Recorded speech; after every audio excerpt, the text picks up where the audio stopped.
மோடிஜி அவர்களுக்கு தமிழ்நாட்டின் மீது எவ்வளவு பெரிய ஒரு மதிப்பு மரியாதை இருக்குன்னா, 3வது முறையாக பிரதமராக பொறுப்பேற்ற பிறகு எப்படி தமிழ்நாட்டுக்கு வேகமா வரலான்னு மோடிஜி யோசிச்சுட்டு இருக்கிறாங்க. நீங்க டிவி எல்லாம் பார்த்திருப்பீங்க, நண்பர்கள் சில நியூஸ் போட்டுட்டு இருக்காங்க.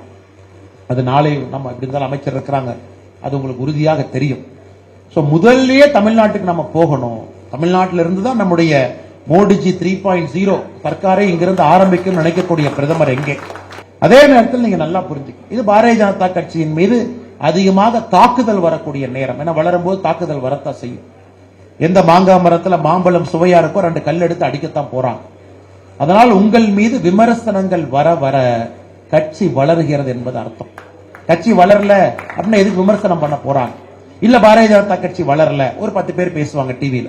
இல்ல பாரதிய ஜனதா கட்சி வளர்ந்துச்சு, 10 பேர் பேசுவாங்க. இல்ல பாரதிய ஜனதா கட்சி இப்படி வளரல, 10 பேர் பேசுவாங்க. அவங்க பாரதிய ஜனதா கட்சியை பத்தி பேசுறாங்க அப்படிங்கறதே நம்முடைய வெற்றி தானே. பாரதிய ஜனதா கட்சியை பற்றி பிரதமர் சொல்வதை போல கட்சியை பற்றி தவறாக பேசும் பொழுது அந்த குப்பையெல்லாம் எடுத்து உரமா போடும். கட்சியை பத்தி நல்லதா பேசும் பொழுது அது ஊக்கமா எடுத்துக்கும். உரமாகவோ ஊக்கமாகவோ ஒன்றை எடுத்துக்கொண்டால் மட்டும்தான் நம்முடைய வளர்ச்சி. அதனால் நிச்சயமாக அண்ணன் முருகன் அவர்கள் அமைச்சராக பொறுப்பேற்று, உங்களுக்கு தெரியும் மோடிஜி அவர்களை பொறுத்தவரை திங்கள், செவ்வாய், புதன், வியாழன், வெள்ளி 5 நாட்கள் அமைச்சர்கள் டெல்லியில பணி செய்வாங்க. வெள்ளிக்கிழமை மத்தியானத்துக்கு மேலதான் அமைச்சர்கள் எல்லோரும் கிளம்பி அவங்க கான்ஸ்டிடுவன்சிக்கு போவாங்க. ஏன்னா எல்லா அமைச்சர்களும் கடினமாக உழைக்கக்கூடியவர்.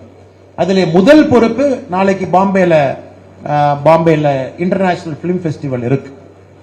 நாளை மறுநாள் முதல் விசிட் அவங்க ஒரு அபிஷியல் விசிட்டா போயிருக்கலாம். எல்லா அமைச்சர்களும் பாத்தீங்கன்னா இந்த முதல் விசிட் ஒரு அபிஷியல் விசிட்டா போவாங்க.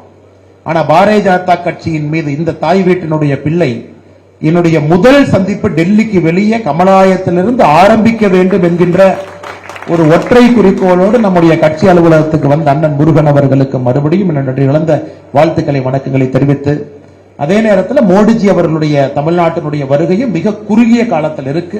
அதற்கான அறிவிப்பும் நாளைக்கு வரும். அதையும் நீங்கள் ரொம்ப சிறப்பாக மோடிஜி அவர்கள் 3.0 கேபினெட்டில் முதல் முறையாக தமிழ்நாட்டுக்கு வரும் பொழுது அதையும் உற்சாகமாக மோடிஜி அவர்களை வரவேற்று மிகுந்த உற்சாகமாக அந்த நிகழ்ச்சிக்கு நீங்கள் எல்லாம் காரணகர்த்தராக இருக்க வேண்டும் என்கின்ற வேண்டுகோளை வைத்து அண்ணன் கருணாகராஜன் அவர்களுக்கும் மறுபடியும் இருக்கக்கூடிய எல்லா அன்பு சகோதரர்கள் வினோத் செல்வம் அவர்களுக்கும் நன்றி தெரிவித்து என்னுடைய உரையை முடித்துக் கொள்கின்றேன். இது ஆரம்பம் தான். இன்னும் தொடர்ந்து நல்ல விஷயங்கள் நடந்து கொண்டே இருக்கும்.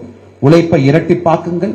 தொடர்ந்து நம்முடைய அமைச்சர் பெருமக்கள் அவருக்கு முருகன்ஜி அவர்களுக்கு தேவையான எல்லா நம்பிக்கையும் அவர் கொடுத்துக்கிட்டே இருங்க. நிறைய ஃபீல்டு விசிட் வருவாங்க, பாத்துக்குங்க.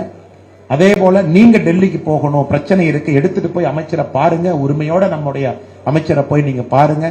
Parliamentary affairs minister parliament pass கேட்கலாமா, அது ஒரு பக்கம் இருந்தாலும் நீங்க உங்களுக்கு தேவையான பணியை செய்வதற்காக அண்ணன் முருகன் அவர்கள் காத்து கொண்டிருக்கின்றார்.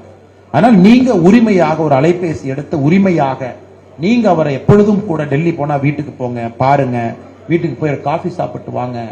எதை பற்றியும் நினைக்காதவர் அவர். அதனால் நீங்க அதை பத்தி நினைக்கூடாது. அமைச்சர் ஆயிட்டார், நாங்க போலாமா, நம் வீட்டுக்கு போலாமா. உங்களுக்காகத்தான் டெல்லியிலே காத்துக் கொண்டிருக்கின்றார். எப்பொழுது நம்முடைய தொண்டர்கள் போனாலும் உரிமையாக சென்று நம்முடைய அமைச்சரை பார்த்துட்டு அன்பை பரிமாறிக்கொண்டு வாருங்கள் என்று சொல்லி என்னுடைய பேச்சை முடித்து